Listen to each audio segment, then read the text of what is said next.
All right. Well, we might get started. We'll get started there. So everyone, hi, thank you very much for joining. We greatly appreciate you coming on this call. So for those that don't know me, Matt Horn from Off the Bench Basketball. And I really want to thank you guys. I think this is just a wonderful opportunity for us to be able to have just such a great mind in something that's not just about on-court development, and something that I believe is the absolute next stage of player development.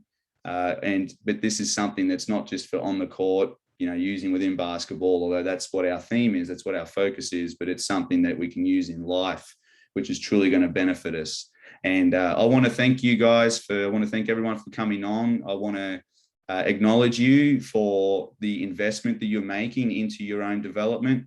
I understand quite a few are not able to join live, so we have received some questions offline that we will bring up with our guest today, and we will present this recording and share this recording with everyone as well. But want to thank you. We will just get started, and let me introduce so everyone can see our slide here. You've also seen all the spam on social media, but we want to really thank our guest today. Really absolute pleasure to have him on board. This is NBA coach, assistant coach, director of player development for the Minnesota Timberwolves, Coach Joe Boylan. So Coach Joe, we want to thank you and welcome you on board. Thank you. Yeah, thanks for having me. Appreciate it. Happy to be here. Thank you. Thank you. So today what we're going to do, everyone, will be about 30 minutes, up to about 30 minutes, maybe a little bit more, a little bit less, where Joe is going to share with us what he is currently doing and has been doing of late with his programs. He's actually got his own organization, which he'll tell us about, and how he's implemented what he really feels is something valuable for his players throughout the Timberwolves and Pelicans of more recent times as well. So I think firstly, what might be good, Joe, we'll just make sure that I've actually acknowledged everything accurately there. And then I'll ask the first question for those that may not know, but the terminology, director of player development, you share with us a little bit about what that role is, and then, what Hoops Mind is as well, if you don't mind. Yeah. So my role with the Timberwolves, the director of player development, that's, my focus is on really, I basically get to structure what happens, everything outside of practice. So everything before practice, after practice, before games, when we get into a city, after we've traveled, things like that. That's what I'm kind of in control of. And the development aspect is I take a real focus towards our younger players. Now here in Minnesota, we're one of the youngest teams in the NBA. Almost everyone on our team is under 25 years old. So that's a pretty broad brush. That's going to include basically everyone on the team. Wow. Save a few players. And so it becomes, guys, in an 82 game season, you're going to play, you're playing 41 games on the road. There's a lot of travel. Guys that play a lot of minutes, with the schedule, they don't have a ton of time during the season to quote unquote develop. And so my focus is a lot on guys that don't play a ton of minutes. It's more the mental side for guys that are playing. If you're playing over 15 minutes a game, it's a lot about how can we improve, how can we be productive cognitively without taxing them physically, because we want them to be fresh. We want to be very mindful of the workload that they're accumulating over a very long, strenuous season. And so balancing, how can you develop guys using, video feedback, quizzes, watching film, virtual reality, things like that. And then for guys that aren't playing as much, it's much more about coupling that with also the physical development. How can we get these guys in situations that, are contextual and replicate the game, so that, and also that physiologically that challenge them, so that when the opportunity comes, because again, over 82 games, you're going to have injuries, you're going to have roster turnover, you're going to have a lot of things that happen, and opportunities are going to come up for guys. So making sure that they're prepared and and kind of just ready physically to, take that on, because, you can't go from playing 0 minutes to all of a sudden playing 25 minutes a game if you've just been kind of traveling and going through a typical NBA practice, because NBA practice is typically, it's catered to your 8, 9, 10 guys that are playing. And so typically it's not a very physically demanding time on the court. It's a lot more about being precise and kind of teaching and cleaning things up and preparing for the next game. Because, when you play 3 times, sometimes 4 times a week, it's really just being mindful about exposure. You don't want to do too much, because you want to have highs and lows. And when 4 nights a week you're going to be high playing a lot of games, when you're practicing, you want to be low. You want to have the guys have a chance to recover physically, because especially with the pace of the game, it's that you've seen, there's a lot of soft tissue injuries that happen. There's a lot of ACLs and Achilles and meniscus. There's lots of things that happen, just because guys are playing, and there's a lot of possessions, and there's a lot of games, and there's a lot of exposure. So doing what we can, first and foremost, to keep the guys physically healthy, and then just trying to teach them where we can, trying to pick and choose our opportunities to create learning situations for all our players, but particularly for the young players. So that's kind of how I look at my 9 to 5. That's the job of director of player development, is kind of managing those things, taking those off of the head coach, the offensive coordinator, defensive coordinator. Those guys are focused on preparing for, these teams. We got to play all these great teams and all these great players. And, that they're spending a lot of their time on game planning and reflection on what we just did. And so trying to be a resource for those guys. So it's one less thing that they have to worry about. So that's kind of the overview of my job. I work with all the players essentially, on the roster. There's a few guys that I may not touch over the course of a season, but for the most part, 15-man roster, I'd say 10 to 13 of those guys I'm going to be working with, if not on a daily basis over the course of a week. So, that's what I do, working for the Timberwolves. That's what I did with the New Orleans Pelicans before that. And then, when I got fired in New Orleans, when Alvin Gentry got let go, and they brought on Stan Van Gundy, the whole staff essentially, for the most part, was let go. Kind of the nature of the business. And yeah. So I was, I went back home to Michigan. It was a blessing. It was really great to be home, and I hadn't been home for Christmas in 13 years. So to be home and to spend time with my family and get a chance to be home for the holidays, it was great. And it also helped me kind of start to think about how can I expand some of these things that I found really beneficial for myself when I was helping the players. Matt, like you talked about, the mental skills, while I do believe there's a lot of utility for on the court, on the field, on the pitch, wherever, I think I found great utility when I got cut off in traffic, or when I got into an argument with my girlfriend, or when my boss said something that maybe I didn't agree with. All of a sudden, I created this space to I had this awareness now of choosing my emotions, and instead of letting them choose me. And I think that was, those are life skills that, again, when I talk about player development, it's on the court, but hopefully I'm teaching you things about having high standards, about, showing up on time, about bringing your best effort, about embracing failure, about how you're responding to mistakes. And I hope that the things that we're using basketball for have a greater application, because I really look at like that you do coach a person, not a sport. Basketball is the vehicle that I get to connect with players.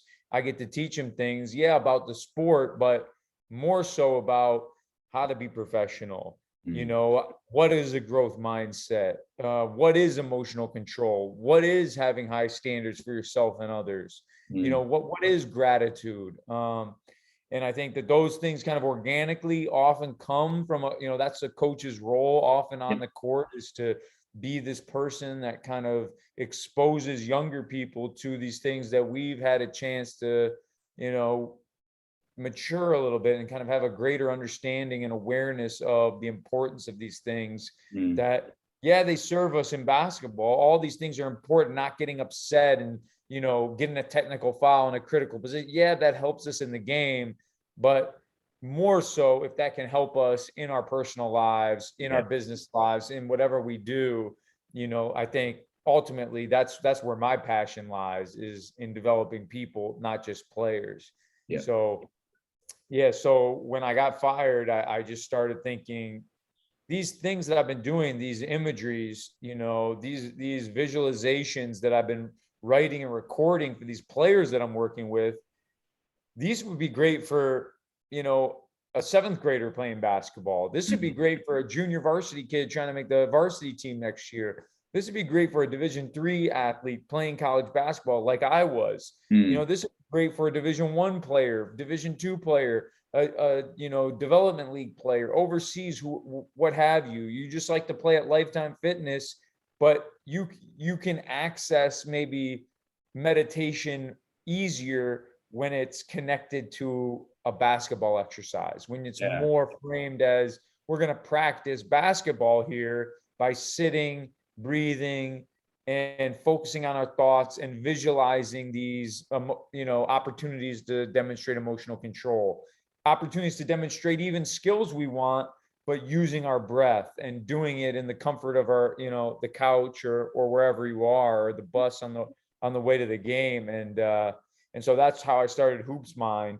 You know, I just kind of was like, I need to put these out for people, because if this is something that I'm finding beneficial as a professional coach, if this is something that Harrison Barnes and Jahlil Okafor and these NBA players that have been remarkably successful on the court, they're finding it beneficial, not just on the court, but in life. You know, I wanted to make that something that anybody could click on and download, you know, anywhere in the world. And so that, you know, it was a very cool learning experience, figuring out how to build a website and, you know, how to, you know, promote it on social media, and how to, you know, try and expand the reach of this thing that, you know, I think is something that's really useful, and that I hoped would be, you know, would be useful for people if they knew about it and it was accessible to other people. So that's kind of the origin story and the background of how Hoops Mind kind of came about. Yeah. Oh, that's brilliant. That's incredible. You found, I love that. I love that you've realized there, you're going, hang on. Yeah. As you say, Harrison Barnes, Jahlil Okafor, these guys are finding something that's just tremendously value you as a professional coach at the highest level, tremendously value. And so therefore, absolutely, we all, even at the less high levels, the lower levels, we probably needed a little more sometimes, to, you know, in certain ways. So it's definitely something that, I'm just super grateful for you to, you know, share that with us. And we will share the link to the website and everything at the end of this as well, so people can see that available resource there, Joe. Yeah. So.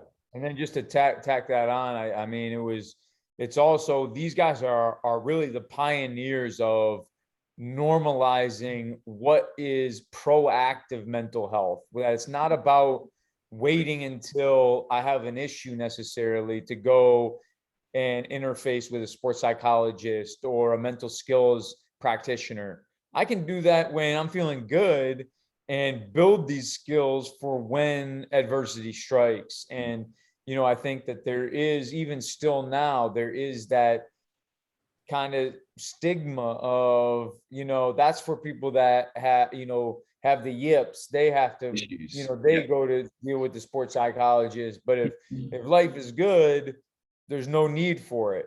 These guys, and that's kind of, you know, that's kind of like the background of everything, is the best professional athletes are seeking out every competitive advantage. They're trying to sleep the best, recover the best, train the best, have the best video feedback. They have their own personal physical strength trainer. They're getting massages. They're doing self-care. They're doing these. The margin is so slim, really, in the professional level, but it's anywhere. What's the difference between Division II and Division I athletes? What's the difference between, Pro A and Pro B? Like, what's the difference? It's the 1%ers, isn't it? Yeah. It's very small. And so, when you look at the examples of these all-time great people that have done these things, when you look at how Phil Jackson used these things with Michael Jordan and Kobe Bryant, Shaquille O'Neal, and these guys say after the fact, this made a difference. Phil had us thinking about these things, visualizing our successes, and we embraced it. Tiger Woods, Russell Wilson, Tom Brady. I mean, the list goes on and on. It's the best of the best. Jack Nicklaus, he said, I never took a shot I didn't rehearse in my mind. So, I mean, the best golfers of all time, the best basketball players, football players, all of them, they're all saying these are tools I used to differentiate myself. Yeah. And so when you look at it like that, when you have these great examples of these elite performers that for years, this isn't new, it's kind of been packaged in different ways. These are ancient arts. These things have been done for a very long time successfully. And, I like to say, I'm just copying the habits of great people. My meditation practice started that way.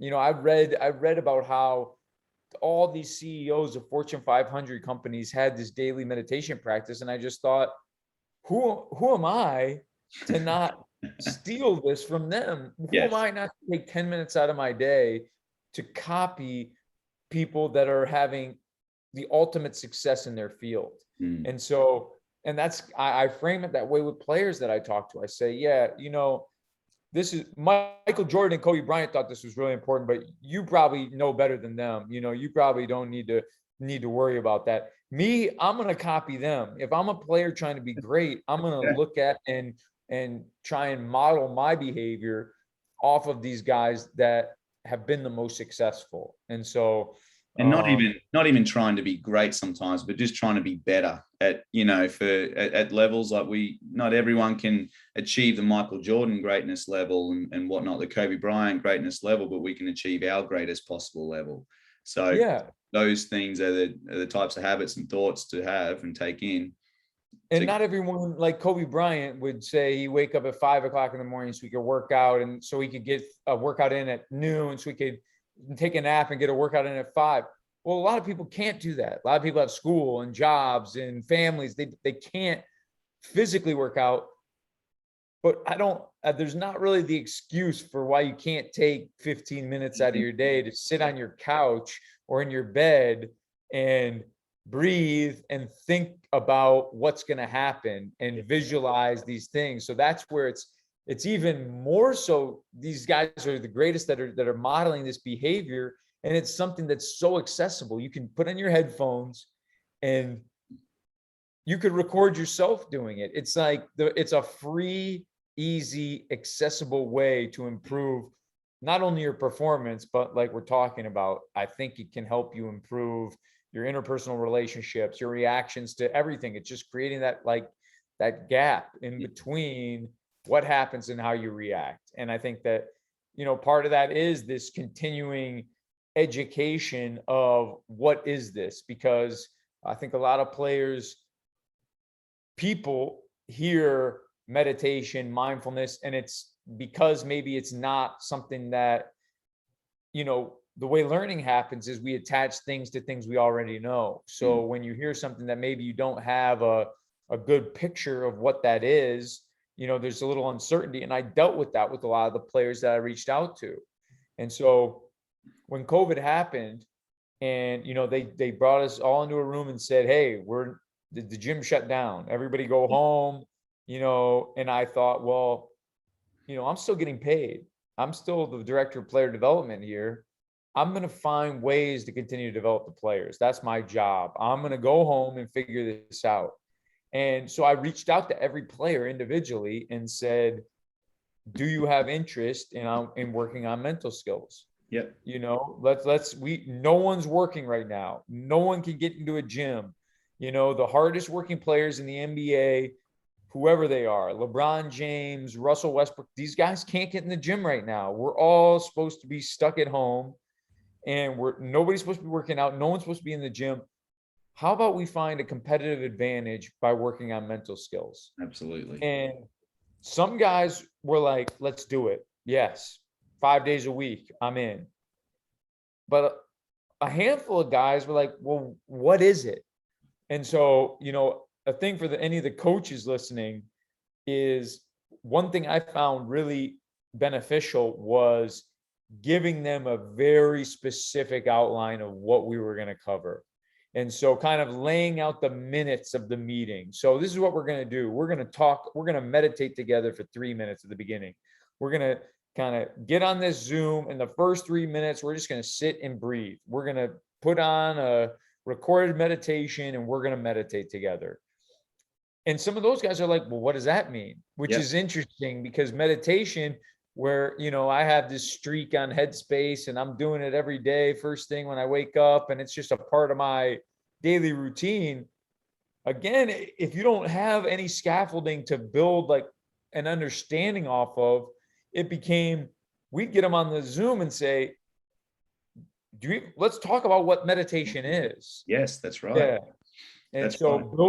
building, and, you know, you just got to meet every person where they are, every player where they are. So wherever they were, whatever their existing knowledge base was, we built from there. And sometimes that was literally from, hey, let's just breathe and try and imagine that if a thought comes, it's like a cloud and it's just passing by, or it's like a leaf. Imagine yourself and you're sitting in front of a stream, and when the thought comes, put it on a leaf that's in the stream and watch it float past. And another thought's going to come, put it on another leaf and let it float past, and try and just focus on your breath. And, you know, I was really lucky to have a sports psychologist, a woman that was a professional in her field, that was able to articulate a lot of these things that I'm an amateur. You know, it's new to me. I'm learning a lot. You know, I have an interest in it and a passion for it, but I didn't get my degree in it. You know, I didn't actually study and learn and get the accreditations that she did. And so that was hugely beneficial to have her as a resource, where I could kind of turn the meeting over to her and say, hey, for the first 10 minutes, I'm going to follow your lead. We don't even have to talk about basketball. It can be whatever. Just teach me and this player together what it is that it means to be mindful, to be present, to be any of the terms that you want to talk about. Why is it imagery instead of visualization? Because we want to incorporate all the senses. We want to incorporate smell and touch and what we hear, not just what we would see. And so she was amazing. Her name is Jenna Rosen, and she's still with the New Orleans Pelicans. Amazing teacher and super patient, helped me.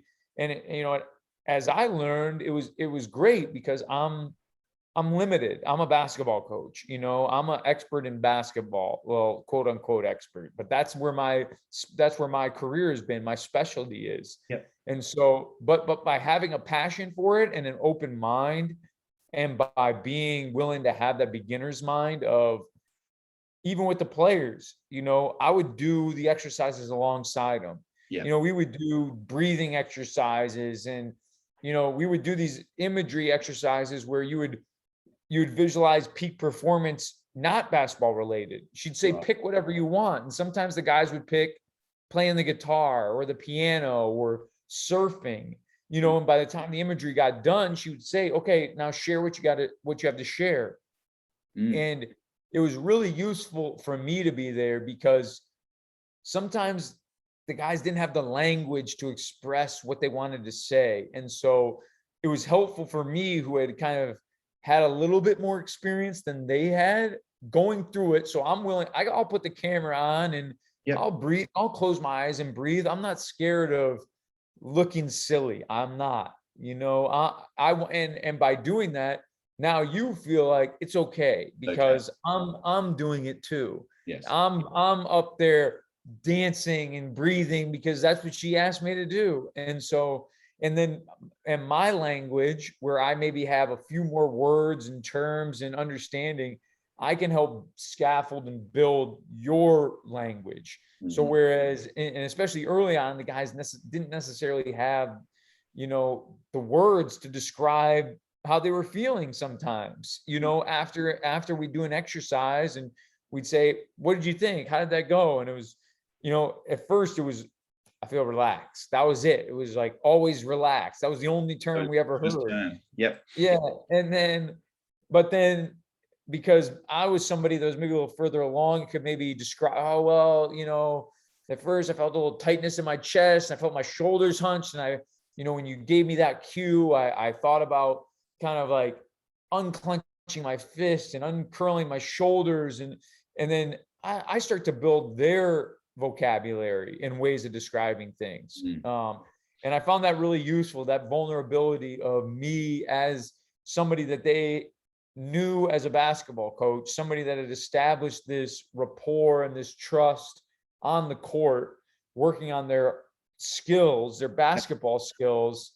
Now, when we transition into, okay, this is something that's a little bit different that I'm a beginner into, I'm going to be willing to look silly, make mistakes, not be able to describe the feelings that I'm having so that they felt comfortable doing the same. That's great.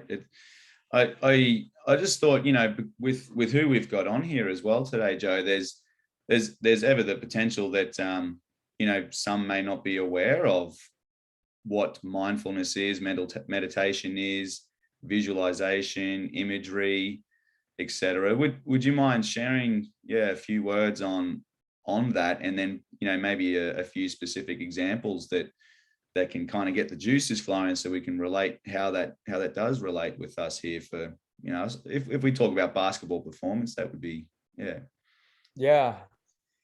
So, I mean, again, I'm an amateur, a total amateur when it comes to this, but for me, mindfulness is the art of staying in the present moment. And so meditation to me is the anchor of the breath. It's being able to kind of count your inhales and exhales and then try and get to 10. And if you don't get to 10, if you notice you started thinking about something else, that's okay. Start back at 1 again, try and get back to 10 again. That's how I meditate. And still now, even with a daily practice, sometimes I get to 30 easily. Some days I can't get to 10 ever. I keep getting to 6 and 8, and then what am I gonna eat for dinner? And then it's like, oh wait, okay, I'm meditating. Inhale and exhale. Let me focus on my breath. Just returning to that focus. It's a practice, and it's okay for your mind to wander. That's natural, and it's okay for some days to be able to be more mindful than others. That's part of the practice too. And just by doing it over time, you find, because at first I'd do 5 minutes and I'd fall asleep, or I'd do 5 minutes and I'd be so bored, like it seemed like it took forever. And it was just that consistent effort of, hey, this is something that, especially in this shallow breathing, phone ringing, buzzing, notification world that I live in, I want to take 10 to 15 minutes out of the day to practice focusing on nothing at all. Yes. And I think that's a superpower now. Like the ability to concentrate now more than ever is a superpower, because it happens there's so few opportunities people give themselves to do it. If you don't mindfully like make that a priority, your phone is going to buzz. You're going to be on social media. You're going to you have kids, you have responsibilities, you have worries, you have fears, you have, memories. You're gonna ruminate about the past. You're gonna think about the future, and that's natural.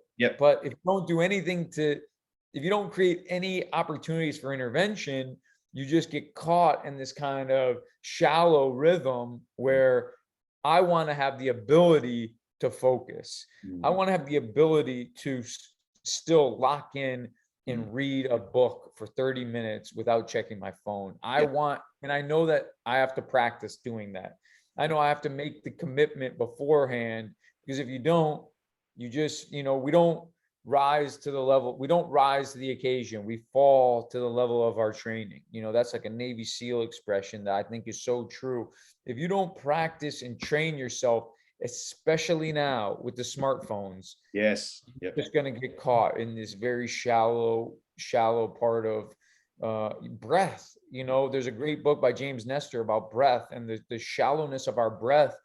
It's just become the norm. And so I'm going to interrupt that norm, by doing yoga, which is a breath and mindfulness practice. I'm going to interrupt it by meditating on a daily basis. I'm going to interrupt it by practicing visualization with my eyes closed and thinking about my best self. I need to go out and present to the team as a coach.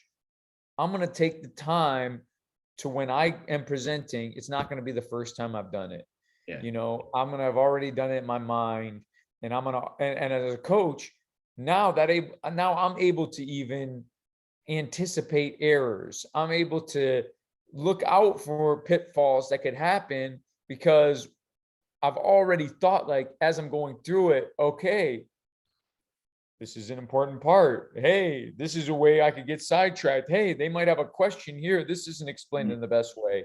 And so for my own performance, again, I've just found it to be something that's where I've found that visualization, just literally, all athletes do it. Everybody's laid in bed at night before a game and thought about hitting a game-winning shot.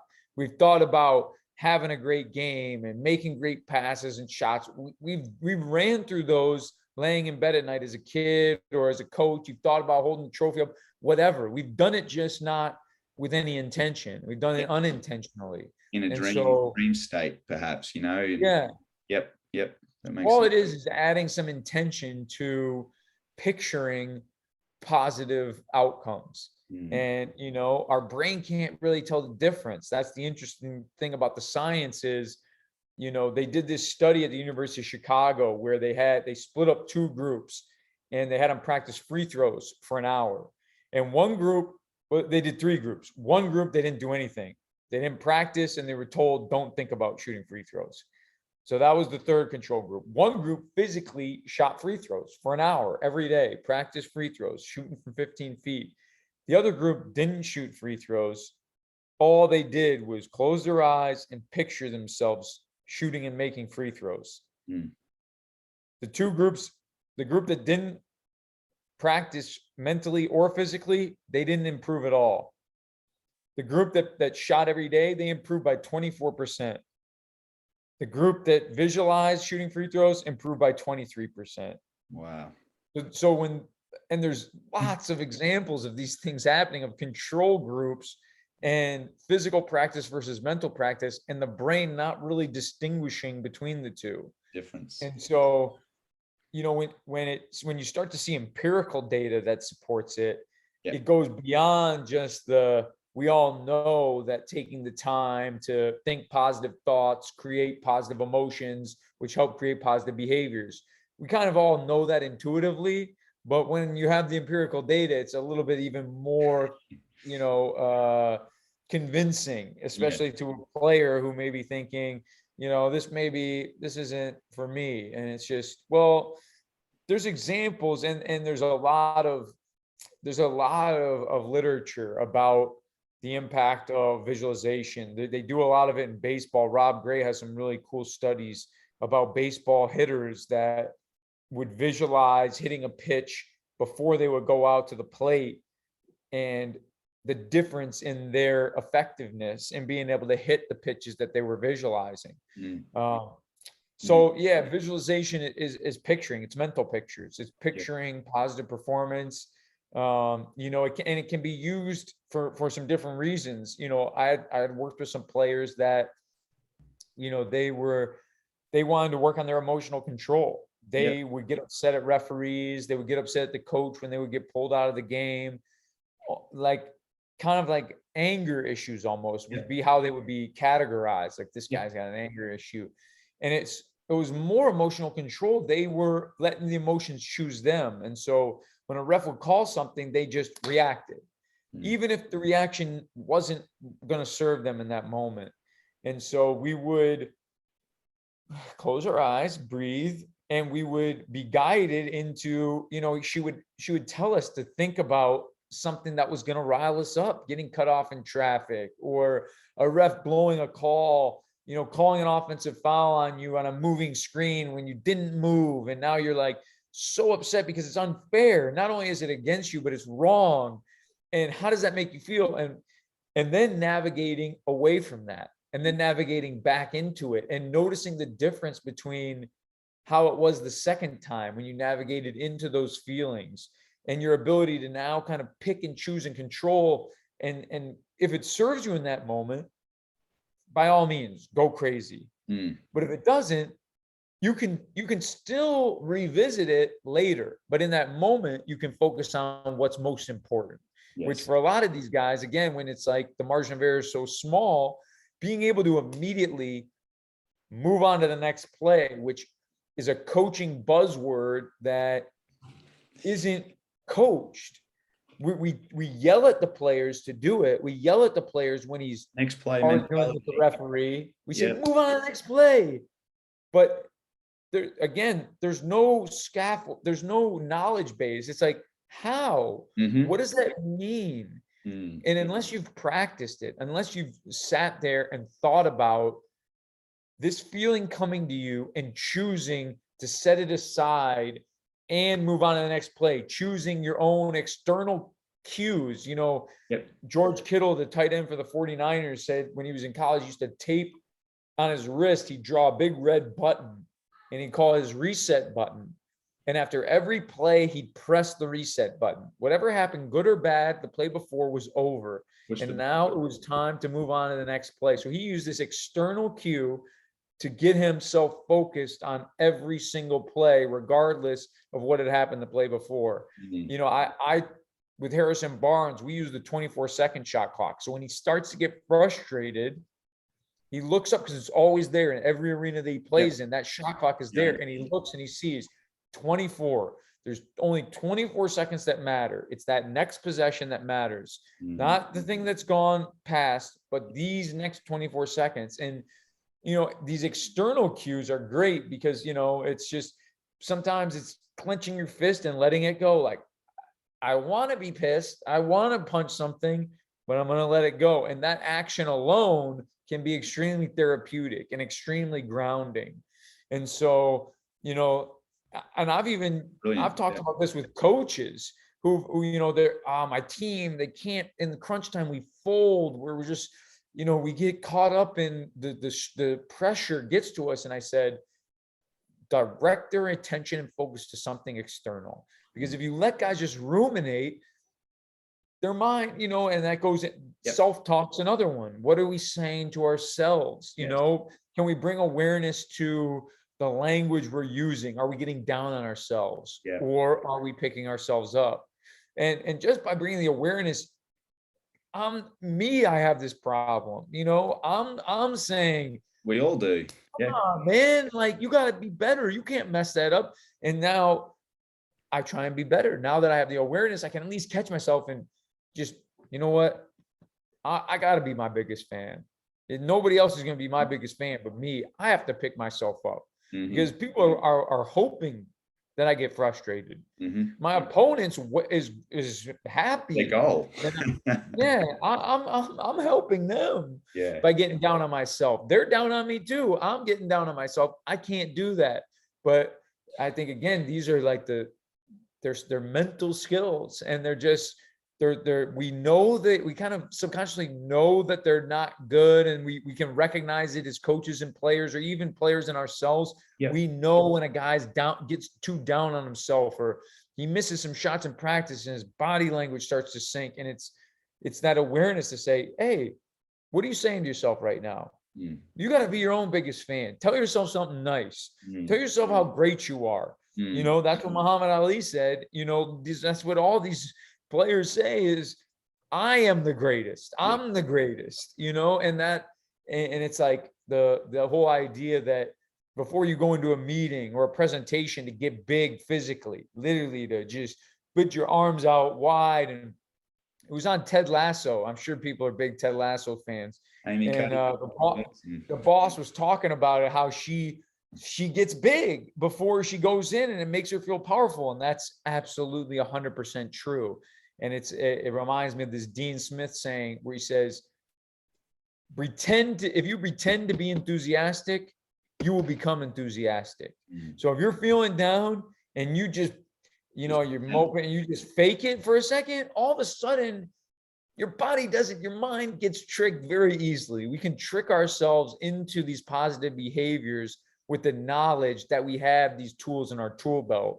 And so kind of what's been my passion behind all of this is not just saying move on to the next play, not just saying watch what you say to yourself, but giving guys tools that they can use in these situations where, otherwise it's just kind of, we're leaving guys to their own devices and just hoping for the best. And so I'm hoping that, which we've all experienced, right? Like we've all experienced that from our coaches, and then it's not anyone's fault. They're truly trying to help, but they themselves may not know as well. So move on to the next play mentality, as you say, as a perfect example, is something that we've all heard many, many times. And the last shot doesn't matter. Move on to the next shot. The only shot you can control is the one you're about to take, not what's it. But meanwhile, we're all frustrated. We missed 5 out of the last 6.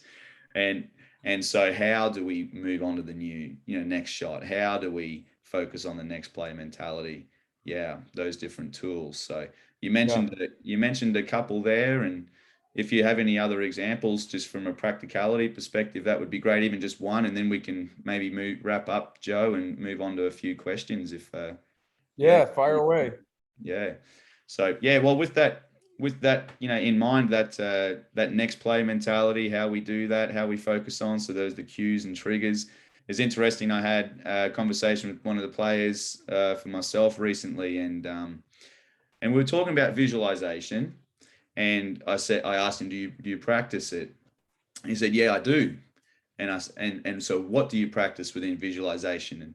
And he said, dunking on someone, and he's 5'9". And and naturally, dunking on someone is not going to necessarily be possible as a 14-year-old, 5'9".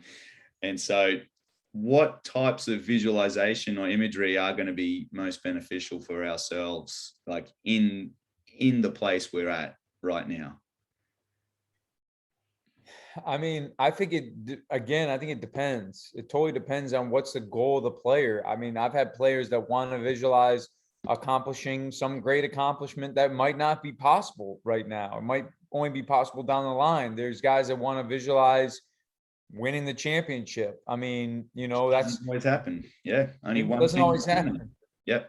Doesn't happen, but it also can happen too. Wayne Gretzky said there's a picture of guys hoisting the Stanley Cup in his locker room. He looked at it every single day, and he planted this image in his mind that he was going to hoist the Stanley Cup. And that did come true. And Gretzky also famously used to watch the games with a pen on a piece of paper and scribble the patterns that were going on so that he could better understand and visualize what was going on in a hockey game. He was imprinting these patterns into his mind subconsciously while he watched hockey. And so I think there's such a wide variety of ways that it can be implemented. And that was, some guys have very specific skills that they want to get better at. Some guys literally will say to me, I want to average a career high in rebounds. That's what I want you to help me with. Mm-hmm. And that's what we focus on. And by talking about it more, by setting the intention, by visualizing the skills that he needs to use in a physical space mentally, to prime him before he goes out to work on it, to prime him before he goes out to a game to rebound. Does it have success? I mean, Harrison Barnes worked on it for a full year and averaged a career high in rebounds last season. So, I mean, there's cool examples of that happening. There's, and then JJ Redick wanted to, he always wanted, he just retired today actually. And, but he said he wanted to imagine himself going to the NBA finals again. That's what he wanted to do. And so I wrote him a visualization about him hitting a game-winning shot in the Western Conference Finals, and that is what he listened to. So I just think, whether it's a specific skill, whether it's a stretch goal, whether it's free throws, something that's very mental, I think that has a lot of utility, going to the free throw line in your mind and really getting that your routine rehearsed in a way that it's become second nature, so that you can really not get trapped into that internal locus, like focus. You can just focus on this external routine that you're working on. I think that has a lot of utility as well. But I just, also, I was going to say, like, free throw shooting, is the perfect opportunity as a starting point for visualization, because when you're there, you do have that time that you can actually, as an example, visualize clearly the arc of the ball and the shot actually dropping through the net. You can visualize that over and over and over and over again, thinking about how it feels coming off your wrist, what your wrist does, where your fingers are pointing, everything there. You can truly visualize, and that will assist you to control that, or have a sense of control over that function. Like, that's just something I feel is, a perfect place to practice to start. Yeah, absolutely. I agree, Rose. I should say, everyone, if you do have any questions, you can chuck them in the chat. We'll probably just take a few because it is late for Joe and we've gone over time. Really thank you for this, Joe. So if you do have any questions, just chuck them into the chat, and they'll come through to me, and I can pass them on. We did have a couple of pre ones. The one we're not going to answer was inside scoop into JJ's retirement, but we won't do that one. We'll very timely. We'll move on from that one. But so this, I suppose this kind of comes down to the self-talk thing. We did have one which said, what should your mindset be, come clutch time? Is it don't miss the shot or make the shot? What are you telling yourself? Do you focus on the specifics of the shot then, or do you just shoot it like it's any other shot and don't even think about it? Yeah, the whole thing is you want to act like it means nothing when it means everything. That's the whole key, and that goes into how you train and how you're coached. When you're constantly being coached with these external cues from a coach that's telling you elbow up, now these things start to permeate your brain, and you start to think about like your mechanics, your shot mechanics. Overthink. You don't want to be thinking about those things. Yeah. You want to be thinking about an external cue, like hitting the back of the rim. But really, I mean, that's the quote I just said is, I think it says it best. Play like it means nothing when it means everything. The worst thing you can do is try to control the outcome in pressure situations. That's what happens. In pressure situations, you hold the ball, no one moves, and everybody's like, what are we going to do? And you act like these possessions are so precious and that these shots are so impactful. And you put all this added and extra emphasis and meaning, which all that does is create unnecessary pressure for yourself. Yeah. That's how choking happens. And so if you want to avoid choking, just play free. Play is free. Pretend it's the first play of the game, which you won't. You can't. You won't be able to play that way. But as much as possible, yeah. First of all, I wouldn't ever say don't miss a shot. I wouldn't think that ever. I wouldn't say that ever as a coach. Anything. Don't turn all negatives into positives. Don't say don't turn the ball over. Say take care of the ball. Step to the pass. Secure the pass. Make solid. Give them answers. Not identifying the problems. We all know that we don't want to turn the ball over. You stuffed up, or that you shouldn't. Don't bring that up. Yeah. Don't bring that. Don't speak that into existence. You say what, give them help on what to do, and if you have, I do think having mantras, having little somethings and sayings that you can say, whether it's up and in, or, back of the rim, or shoot or whatever feels good to you. And again, these are things that I learned from the sports psychologist are much more beneficial if it comes from you. If it's the player saying, this is something, he used to say, I had a player, Kenrich Williams, who's struggling with his free throw shooting. And he would say, Waco.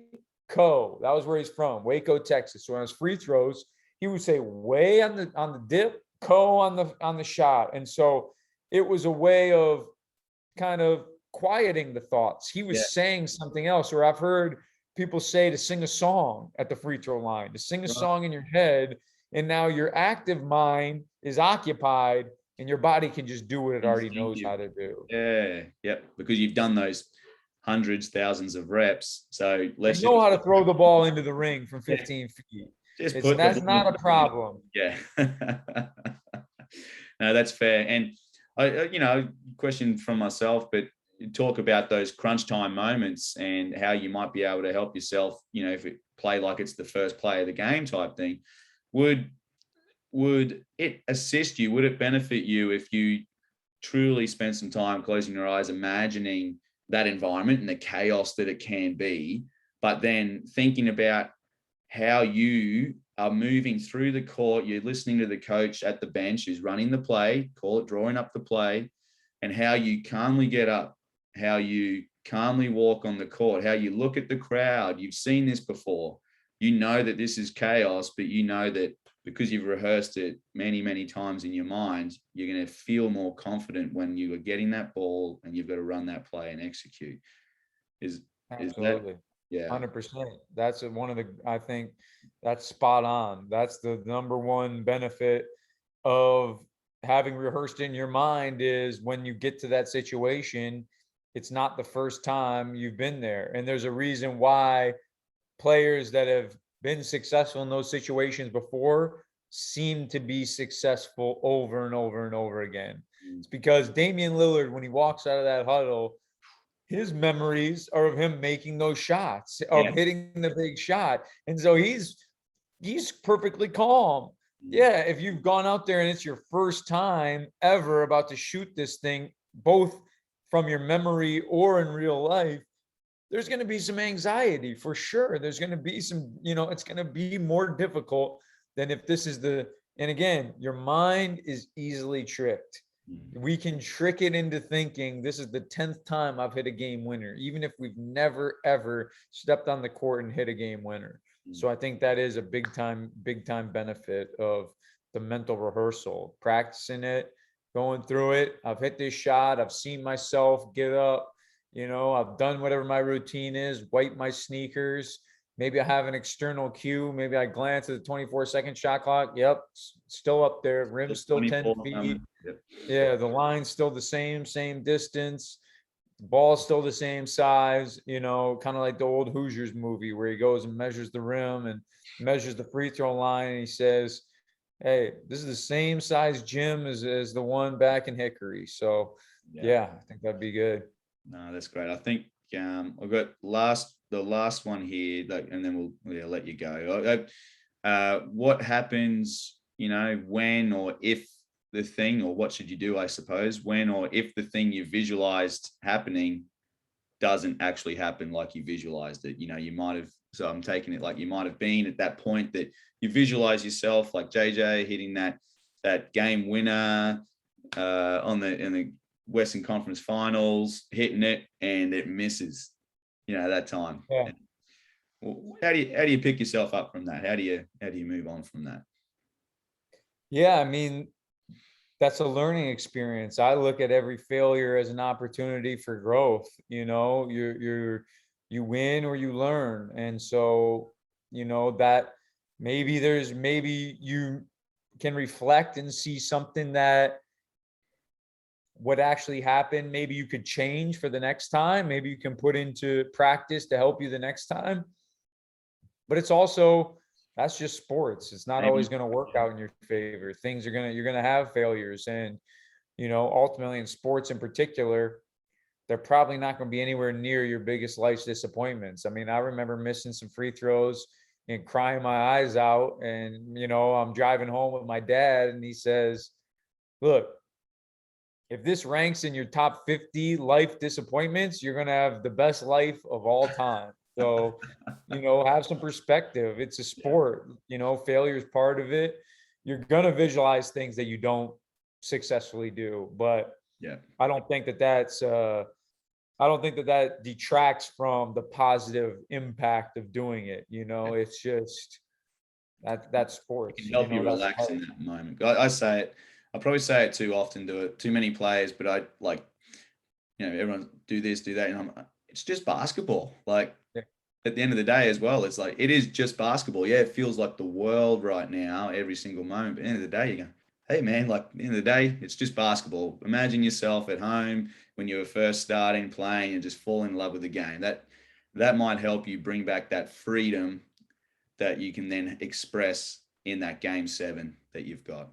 Every game, half the people lose. So, I mean, that's just how it is. Half of them win, half of them lose. And that's why we play. We Yep. want to be the half that wins. And there is no on without off. There's no front without back. There's no winning without losing. So you got to embrace it all. Yeah, absolutely. No, that's brilliant. Well, Joe, can't thank you enough for being on here, and sharing the words of wisdom and your generous time. Yeah, thank you so much for that. I will just ask, is there anything that you want to share, as where people, if they want to follow you, where your website is, what they can do next, so that we can support what you've done with us today as well? Thanks. Yeah. I mean, hoopsmind.com has the visualizations that I use with NBA players. They're the ones I did with Harrison Barnes, Jahlil Okafor, Kenrich Williams. Literally the recordings that I send to them, that's what I put up on the site. So if you have interest in those, I'm on Instagram. I just share stuff just to share the game and to share stuff that I do at Joseph Ford Boylan. And from there, if you're interested, DM me. I have other resources and some of the some of the studies that I reference and stuff. I'm happy to share. And yeah, I just want to help. This is something that's helped me. It's helped players. I think it could help younger players in particular. So coaches and players that are interested in it, the game's been good to me, way better to me than I ever imagined. I wanted to play in the NBA, and that wasn't in the cards. And now I have a front row seat to watch games, and I get to live my dream and show up to an NBA facility and coach players. And it doesn't feel real. It doesn't feel real at all. So I'm indebted to basketball, and I'm very grateful. And I feel like I have a responsibility to pay it forward. So please don't hesitate to reach out to me. And yeah, if I can help people, that's what I want to do. Thank you. That's a wonderful way to end it there. And yeah, once again, can't thank you enough for this. It's just been an incredible session. And as mentioned, everyone, we will share the recording. I'll send that out. All the info that Joe just mentioned, then I'll send that out in the email as well, so that you can track it. If you didn't take notes, that's fine. But yeah, greatly appreciate it, Joe. Thank you so much for coming on. Yeah, chat soon. Thanks for having Thank me. you. Talk to you. Take care. Thank you. All right. See you all. Thank you.